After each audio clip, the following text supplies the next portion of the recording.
Soldiers often have to face horrible, disgusting things when they're out on the battlefield, whether it's disease, starvation, or extreme weather. But if there's one thing that soldiers hate more than anything else, it would be scorpions. Scorpions are absolutely everywhere in North Africa, and during the Roman Empire, scorpions were so prevalent that some people even kept them as pets. There are many reasons why soldiers would hate facing them on the battlefield, but the worst part is that their sting is incredibly painful and can be deadly.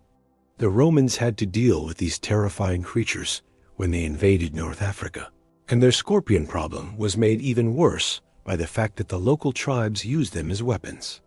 They would use catapults to fling scorpions into the middle of the Roman formations. But the Romans weren't just going to sit around and let themselves get stung by these dangerous animals. And so they came up with a couple of secret weapons to fight back. As we've said before, scorpions are incredibly common in North Africa. This makes sense because scorpions prefer hot, dry climates. And North Africa has a lot of that. So while the Romans were battling their way through the deserts, they would constantly have to fend off scorpion attacks. The locals would also throw scorpions into the fires of the Roman siege towers, meaning that the men inside those towers were constantly at risk of being burned alive by swarms of angry scorpions. It was an absolute nightmare. But this isn't the only reason why the Romans needed secret weapons to deal with scorpions. You see, the Roman army wasn't always willing to fight fair. That might sound a little weird to us today, but back then, fighting dirty was a sign of a good soldier. If you could defeat your enemy without getting your hands dirty, then that was preferable. But if you could get away with something worse, well, then that was even better. One way to win battles that didn't require getting your hands dirty was to kill your enemy before they even knew what was happening. That's why the Romans would use surprise attacks all the time. And if they managed to catch the enemy sleeping, then it was even better. So if the Romans knew that scorpions were such a big problem for the enemy, then it wasn't long before they came up with a plan to use scorpions against them. Scorpion warfare is pretty simple.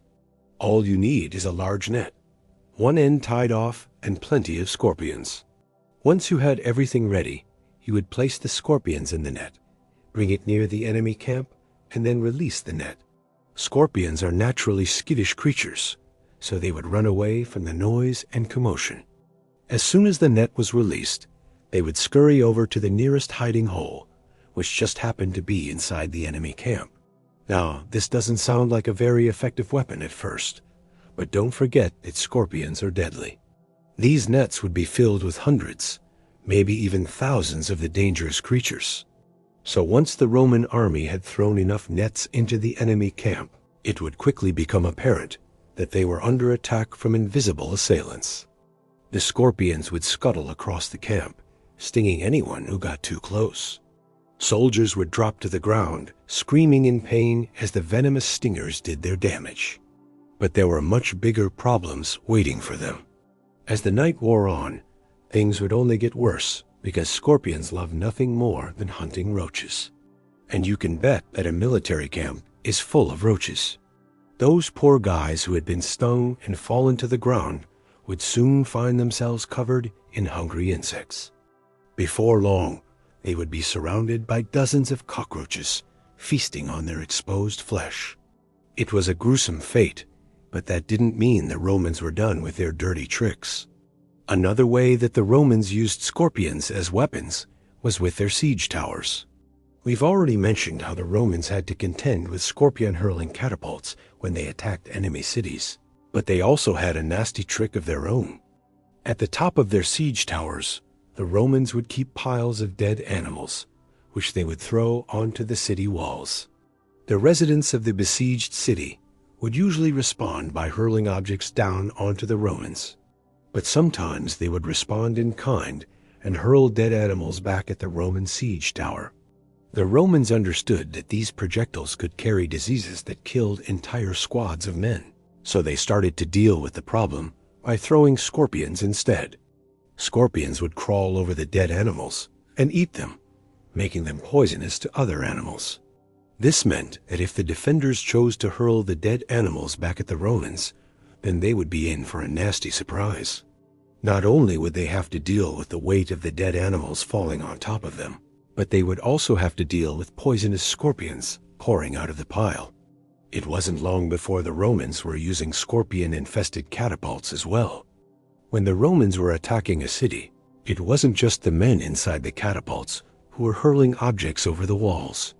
Sometimes the Romans would have volunteers ride inside the catapults as they flung projectiles over the wall.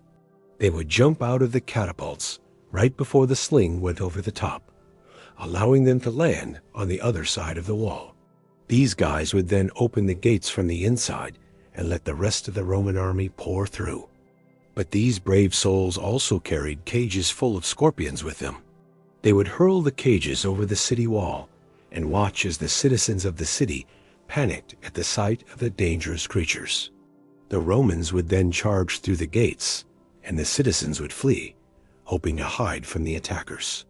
But no matter where they went, the Romans would be waiting for them with more cages of scorpions. Soon, the citizens would have no choice but to fight back, and when they did, they would be in for a big surprise.